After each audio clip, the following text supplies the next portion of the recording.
The best sour cream pound cake on the internet. This is super easy to make. It doesn't take a lot of ingredients, and it takes you back to a time when you was growing up and your grandma or your great auntie made one. You don't need no glaze for this one. This is super easy to make. So the first thing we're gonna do is cream together our butter and sugar in a bowl of a stand. Make sure I got 3 cups of sugar going down, granulated sugar, and then I got 3 sticks of salted butter.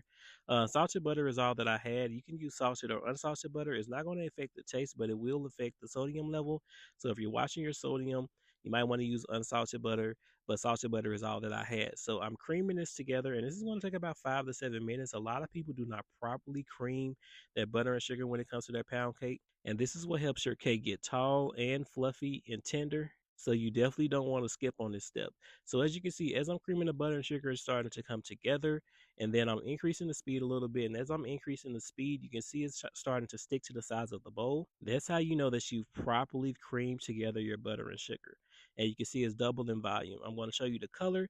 At first it was a yellow tint. Now it is, white and fluffy. Once you get to this stage, you want to scrape down your bowl just to make sure everything from the bottom of the bowl, as far as butter, is getting well incorporated.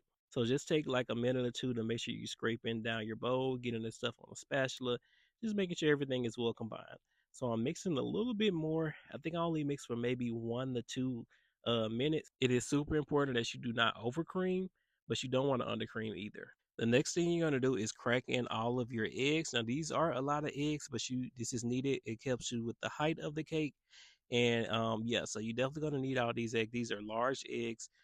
This is about 6 eggs going in. Remember, the full recipe will be in the description below. So just don't try to go by the video, read the description as well. Also, if you're looking for more sour cream pound cakes like this, my pound cake ebook is in my bio, where you can go over and get all of my recipes from start to finish, including 20 of my custom made pound cakes that I used to sell online before I started doing videos. But back to the video, I got my mixer on low speed and I'm slowly adding in my eggs one at a time.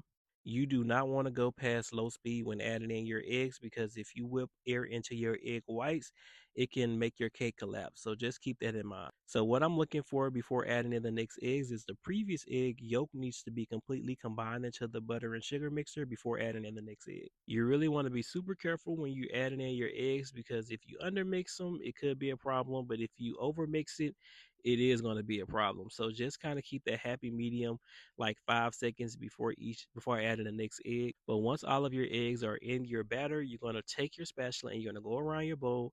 You want to go under your pound cake batter to make sure every egg yolk or all of that is mixed in completely. Now you're going to add your sifted white lily all-purpose flour, salt, and baking powder. Now, I did forget to add in my salt and baking powder, but that's a half teaspoon of each going in, and I'm mixing it in there. But yeah, so don't forget that. But you're going to add that in, kind of a spoonful at a time. This is 3 cups of white lily all-purpose flour, and I have my mixer on low speed, and I'm slowly adding it in. Do not go past low speed, because if you go past low speed, excuse me, you will start to develop gluten, and gluten is what makes cakes taste bready, and you don't want that. So now I'm, just continuously mixing it in so I get all of that all-purpose flour, salt, and baking powder in there. There's no rush on this, and you want to make sure you do this part right. So don't, just kind of take your time with it. But once I got all of that all-purpose flour in there, what I'm going to do next is add in my sour cream and vanilla extract.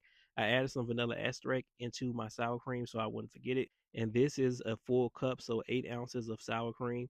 You just get the small thing of sour cream, and it'll be 8 ounces. You're going to mix it into your cake, but you're not going to mix longer than 10 seconds.